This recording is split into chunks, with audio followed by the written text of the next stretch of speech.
Assalamualaikum warahmatullahi wabarakatuh. Berjumpa lagi dengan saya Uun Agung Prasetyo di channel Satu Asa, masih dalam video pembelajaran Desapreneur model Blangkon. Dalam video kali ini kita akan membahas jenis-jenis kemasan. Teman-teman saksikan videonya sampai tuntas ya, tapi jangan lupa subscribe dulu dan aktifkan tombol loncengnya ya teman-teman ya.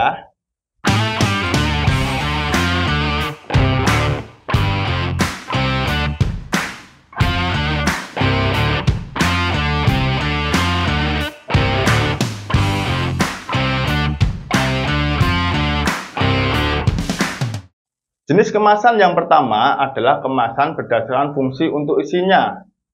Kemasan berdasarkan fungsi untuk isinya terbagi menjadi 3 kriteria. Yang pertama adalah kemasan primer.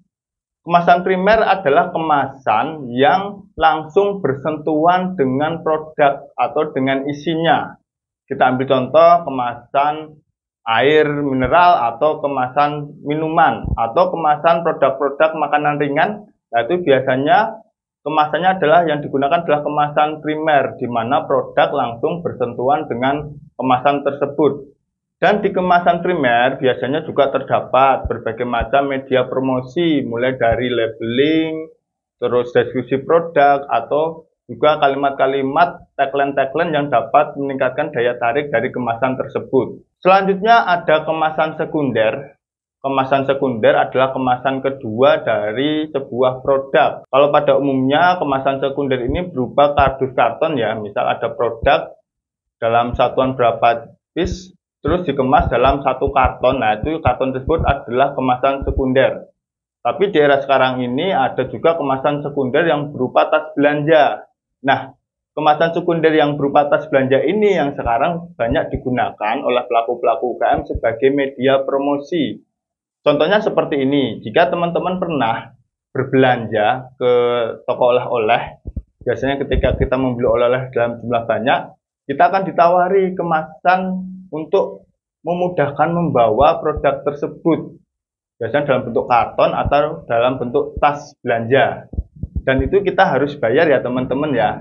Tapi tanpa disadari ketika kita membeli kemasan tersebut, terus kemasan tersebut kita bawa ke pusat-pusat keramaian, misal ke tempat wisata, ke bandara, ke terminal, dan sebagainya. Ketika kemasan itu kita bawa, kita jinjing kemana saja, tanpa disadari kita mempromosikan pelaku atau produk tersebut. Kenapa? Karena di dalam kemasan sekunder yang kita bawa itu ada identitas produk, biasanya berupa merek. Nah, ketika identitas produk atau merek tersebut kita bawa kemana-mana, berarti kan kita mempromosikan sebenarnya produk tersebut. Hal ini yang masih jarang ditangkap oleh pelaku UKM kita di Desapreneur. Bahasanya kemasan bisa dijadikan media promosi dengan cara seperti itu. Nah, ini teman-teman Desapreneur bisa mencoba untuk membuat kemasan sekunder berupa tas belanja, lalu bisa juga dijadikan sebagai media promosi.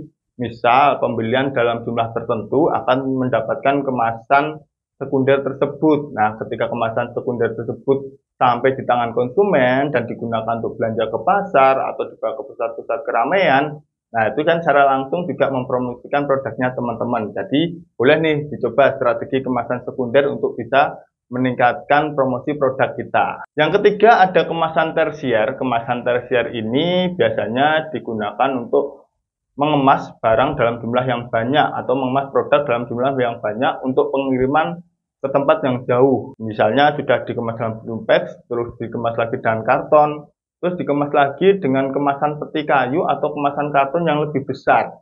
Ini biasanya digunakan untuk pengiriman yang jauh seperti itu teman-teman. Lanjut ke jenis kemasan yang kedua. Jenis kemasan yang kedua adalah kemasan berdasarkan frekuensi penggunaannya.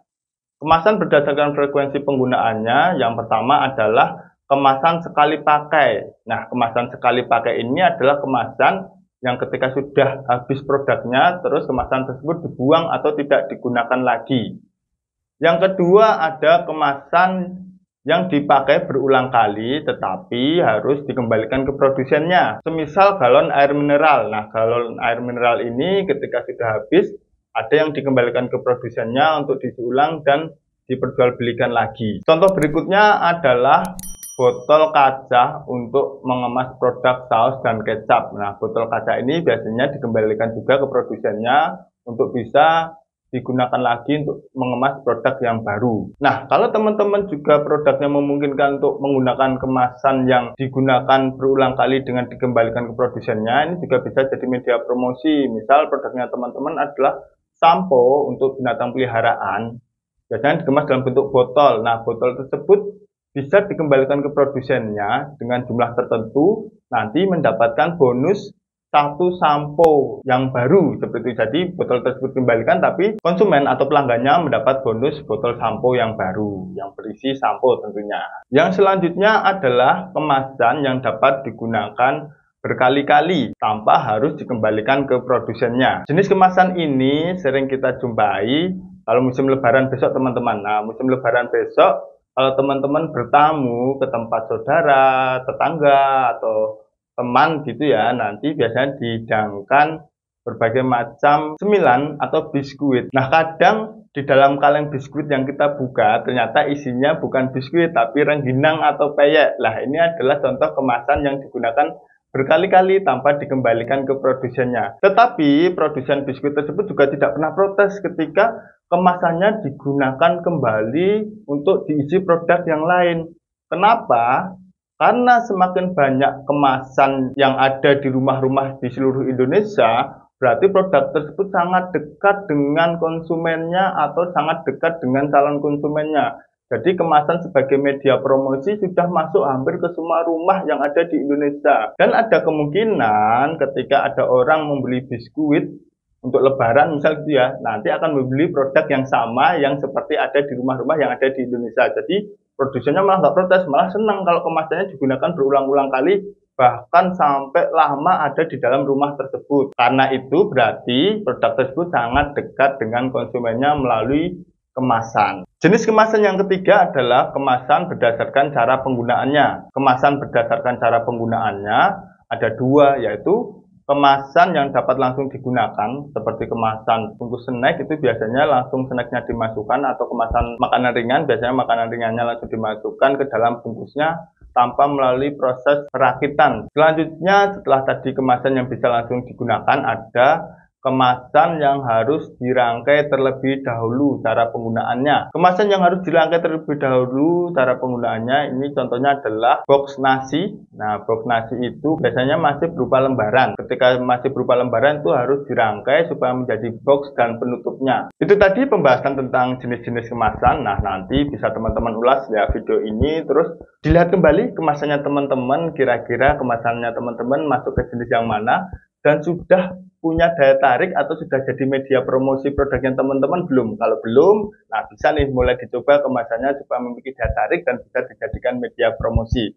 Sekian dari saya untuk video ini. Kita berjumpa lagi di video-video berikutnya. Jangan lupa ya, aktifkan tombol subscribe dan juga loncengnya supaya mendapat update dari kami. Terima kasih.